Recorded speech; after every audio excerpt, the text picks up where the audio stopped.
taxpayers will pick up a hefty bill to lock up more prisoners. $1 billion is the amount the government wants to spend to build an extra 1,800 prison beds across the country.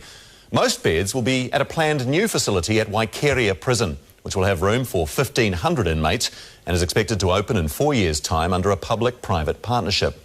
All right, let's look further north to Auckland and the troubled Mount Eden Correctional Facility, where a new block will be built to provide 245 more beds for the growing prison population.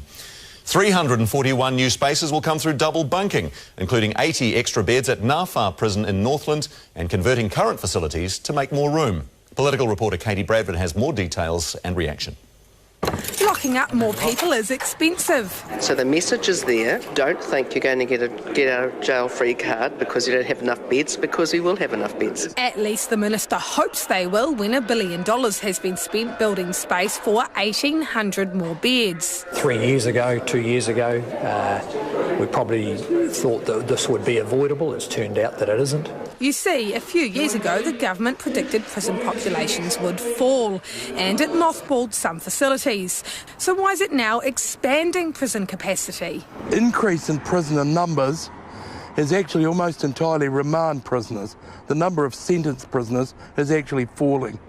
The Corrections Minister's making no apologies. We have toughened up the bail laws so that people no longer get bail when they're methamphetamine cooks or when they're family violence offenders. It's not a success for any country to claim, gee, we've got more prisoners, we need more prisons. That's actually a failure. While the Corrections Minister says it'll cost $1 billion to build those extra beds, the Finance Minister's added another $1.5 billion to run the capacity, and that's likely to curb spending in other areas. It's thought around 700 more prison staff will be needed, even though about 200 lost their jobs in the last year. And there's another problem for corrections: reoffending. The government's target is to see reoffending reduced by 25% by next year. Currently, corrections has only reduced it by 7%. We're the first government who's ever set targets. Prison reformers say jails need a different emphasis. And in particularly on literacy.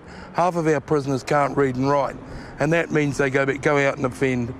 All adding up to a hefty bill for Kiwi taxpayers.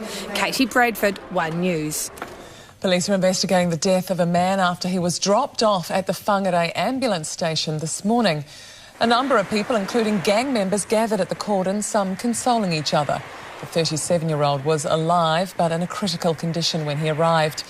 The ambulance station continued operating despite being the scene of a homicide investigation. A silver Mercedes car was inside the police cordon. Officers are now carrying out scene examinations at 2 other addresses of interest in Whangarei and north of the city. Police are asking for anyone who may have seen a group of men gathered in the Whangarei or Carmore areas early this morning to contact them. Police say they have an offender in custody after a stabbing at Auckland Hospital this afternoon. It happened near the main entrance of the hospital in Grafton. A man in his 30s is being treated for serious injuries. Guilty of murder. That's the verdict handed down in the past hour to Dunedin cleaner Alexander Merritt for the killing of his supervisor Karen Ann Ross in December last year. Ms Ross was found dead after an attack in the car park of Spotless Cleaning Services. The Crown alleged Merritt killed her because he was upset over employment issues. The jury took 5 hours to arrive at the decision. Find the defendant, Alexander James William Merritt, guilty of murder. Are you all agreed, members of the jury? A sentencing date for Merritt is yet to be set.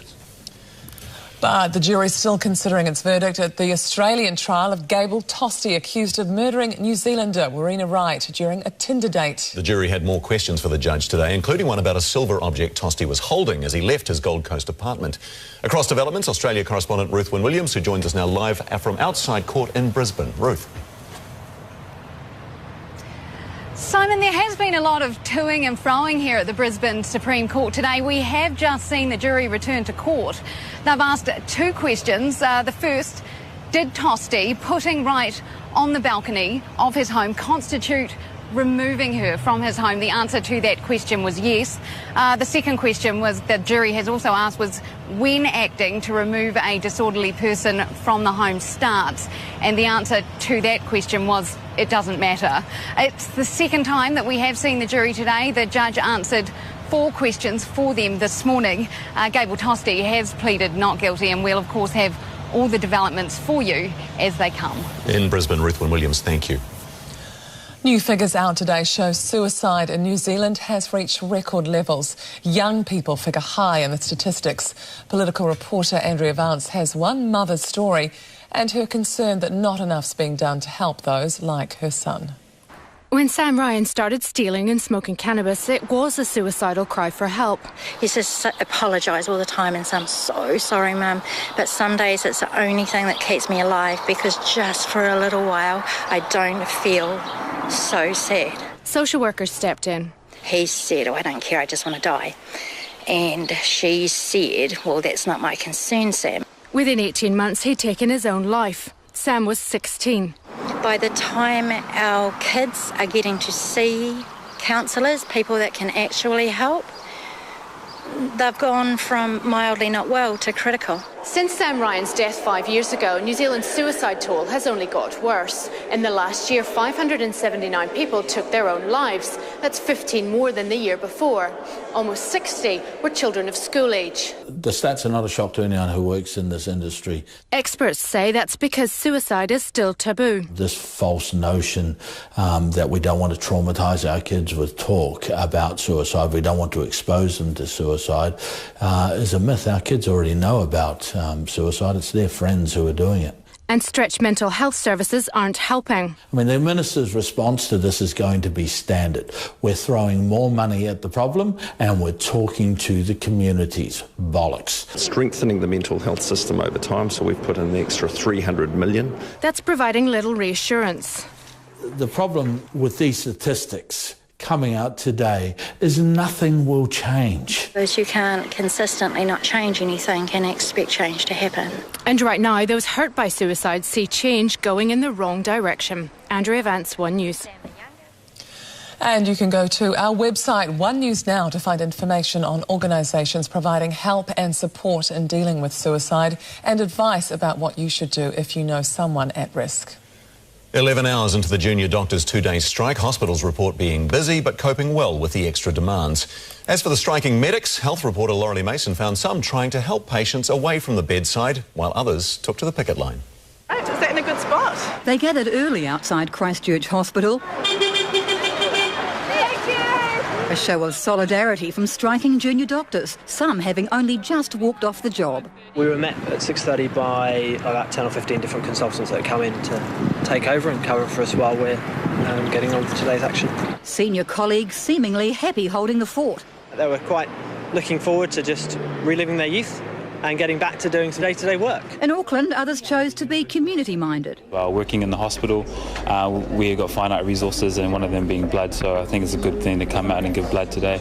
Inside the hospitals, doctors say it's so far so good. Been round and talked to a good number of people and everything's quite calm and running well. Patients report things are humming on the wards. They take my obs every 2 hours. I think they've taken them twice today, which is, because they're so busy moving people around. While community after-hours clinics like Pegasus and Christchurch are steady. We've seen some sick kiddies with asthmas, we've had a couple of minor fractures, had to do some plasters of Paris. But both sides of the strike are still miles apart. The Junior Doctors Union is still determined to get 12-day shifts down to 10 and 7 nights down to 4. The DHB's still saying no. We want contractual obligations to make sure that these hours are fixed and fixed permanently.